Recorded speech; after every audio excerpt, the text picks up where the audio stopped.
এটা হলো class oil, break oil, এটা হলো মাস্টার সিলিন্ডার, এটা হলো ক্লাস সিলিন্ডার, ঠিক আছে।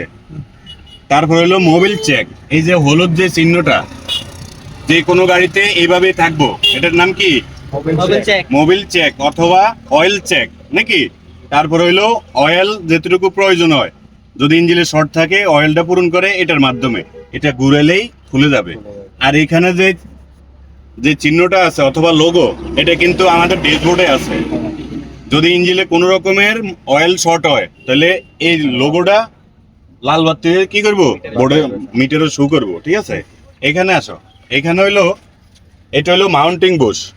এটা কয়টা থাকে? টোটাল 4টা। এই 4টার উপরে ইঞ্জিনটা বসে থাকে, আর এই বুশের কারণে ইঞ্জিনটা ভাইব্রেশন করে, বুঝা গেছে। যদি এটা ডাইরেক্টলি সেসের সাথে জ্বালা দিত তাহলে কি হতো, ইঞ্জিন যে কোনো সময় ফাটি দিত, বাঙ্গার ভিতরে পড়লে অথবা উঁচা নিচে পড়লে, ঠিক আছে।